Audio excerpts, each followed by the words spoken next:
Hello, ladies and gentlemen. The purpose of this video is to show not all, but many of the ways of expressing the change in function s of t. We'll use the following functions in order to work through this summary. S of t just defines the position of a moving object over time. V of t is the velocity of that object. Big V of t is an antiderivative of f of t. And it also holds that the derivative of s, the position function, is v, the velocity function.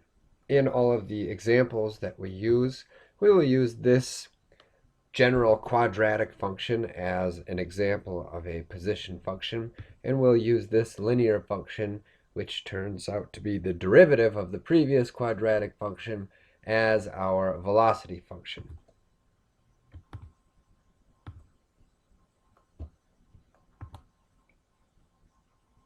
This idea of the total change in a function over an interval is an essential one in a calculus class.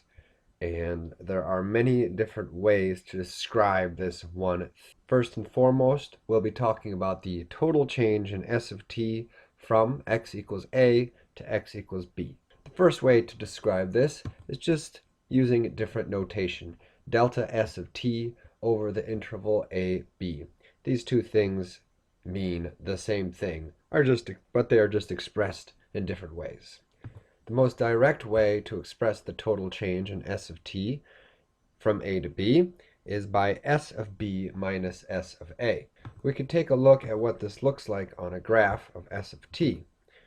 Here are random values for a and b. These define the interval. And associated with each a and b value is an output of the function, s of a and s of b. The vertical distance between these two outputs represents the total change in s of t from x equals a to x equals b. If the derivative of a position function is a velocity function, then it follows that the antiderivative of a velocity function is a position function. So s of b minus s of a is equivalent to saying big V of b minus big V of a, where v of t is an antiderivative of v of t. The more common way to express big V of b minus big V of a is with a definite integral. The integral from a to b of v of t, where the derivative of s is equal to v.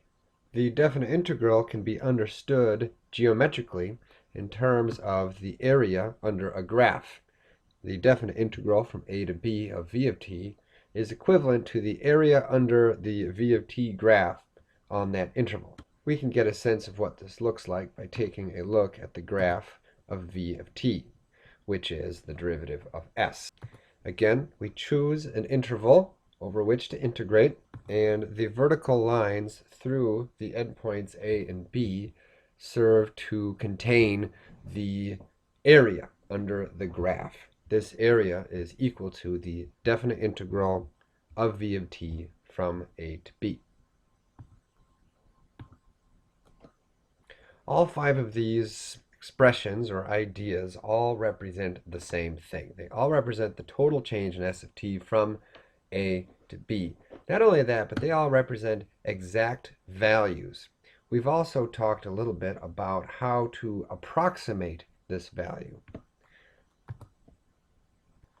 A Riemann sum is a way of approximating the area under the graph, or in other words, a way of approximating a definite integral. We can visualize a Riemann sum with the graph of v of t, again over the same interval from a to b.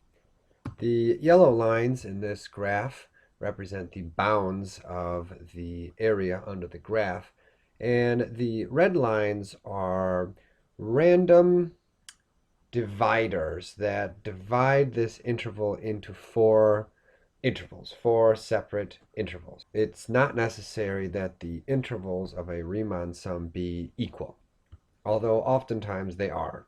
Within each of these four intervals, we will choose again, random input values in each interval, t1, t2, t3, t4. t1 is a value of t that falls within the first interval, t2 is a value of t that falls within the second interval, and etc. Since there are 4 intervals, it follows that there are 4 values of t. Each of these inputs is associated with an output, v of t1, v of t2, v of t3, and v of t4. A Riemann sum is a way to approximate the total area under a graph by using rectangles. In this scenario, we're going to have 4 rectangles. The first rectangle is going to be bound by the vertical yellow line at A and that first red vertical line. That interval has a width of delta t1. The height of that rectangle is going to be v of t1. t2 determines the height of the second interval such that v of t2 is the height.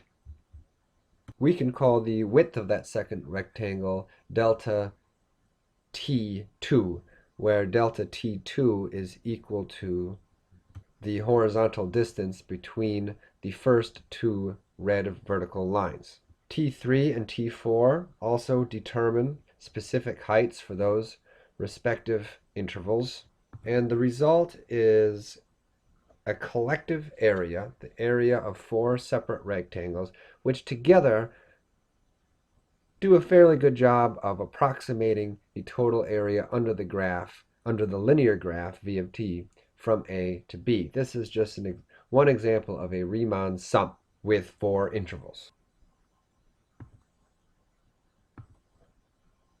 We can formalize this process with a formula. Each expression separated by the addition signs represents the area of one of the rectangles.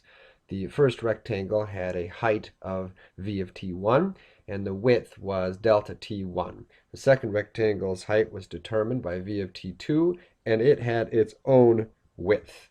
Those widths weren't all necessarily equal. In our example, we had 4 rectangles.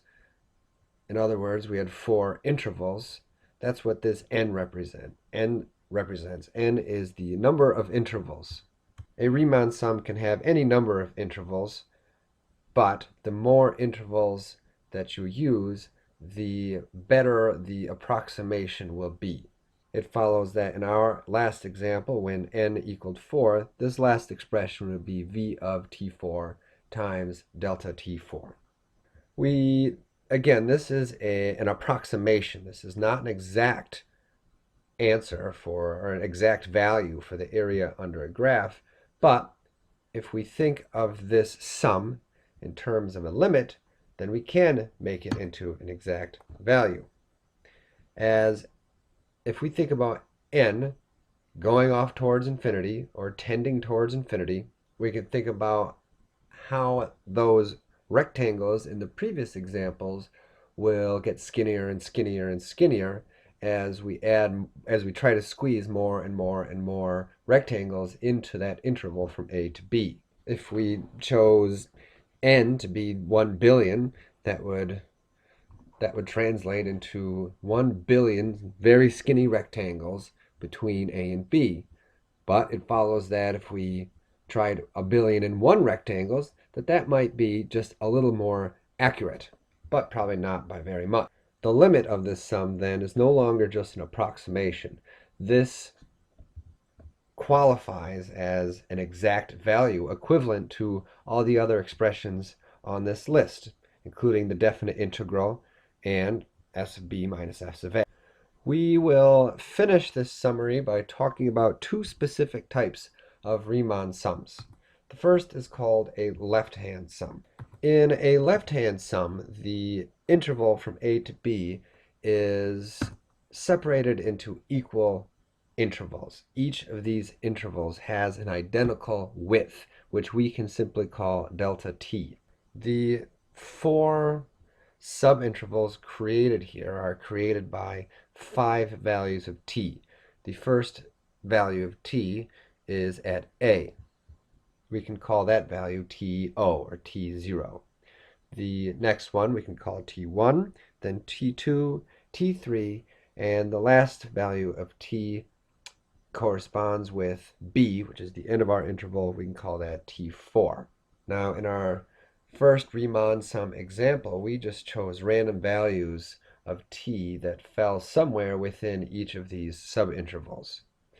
In a left-hand sum, we specifically choose the leftmost input in the interval. For example, the first rectangle, the first subinterval height will be determined by TO, which is equivalent to A. This is the leftmost input of the first subinterval.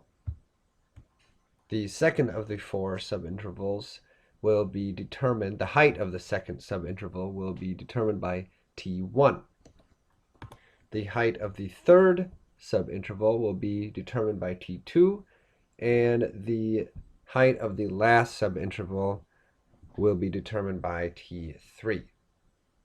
Again, the width of these four rectangles are identical. We can call that width delta T. If we shade in these areas, we get a total area that is reasonably close to the actual area from A to B of V of t. It's a reasonable approximation of the definite integral of V of t. Since V of t is increasing, it follows that this left-hand sum is a low estimate. That's going to follow for all increasing functions. A left-hand Riemann sum will always represent a low approximation. It follows that there's a formula for the left-hand sum that is very similar to the Riemann sum formula listed above it. The only real difference is that the width of each rectangle is the same each time. It's just delta t, whereas in the general formula we had rectangles with varying widths. So we had to give each of the widths distinct names, delta t1, delta t2, all the way to delta tn, because those widths were different. Also similar to the general Riemann sum formula is this n, which represents the number of subintervals, the number of rectangles used to approximate the area. In our example, there were 4 rectangles, so n equaled 4. However, the last rectangle was not determined by T4, which was the right endpoint. That was the value B. Instead, the last rectangle was determined by T3. That's why a left-hand sum ends with V of t n minus 1. The right-hand sum is, of course, very similar. It is another example of a Riemann sum. We can take a look at the same examples. This time, the 4 rectangles will be determined not by the leftmost input, but by the rightmost input, by T1, T2, T3, and T4. Fill these in, and now we have an over approximation, an upper limit of the approximation that represents the actual exact area under the graph. This formula is going to be similar. However, the first rectangle is not determined by TO, but instead by T1. And the last one actually was, in our example, determined by V of T4. But in general, the right-hand sum, the far right rectangle, will be determined by V of Tn. So, as you can see, there is quite a variety of ways of expressing the total change in a function over an interval. Some of them are exact values, some of them are approximations, some of them are more algebraic, some of them are more geometric, but altogether they all represent the same thing. Well, that's all for now. I hope you've enjoyed this video. Over and out.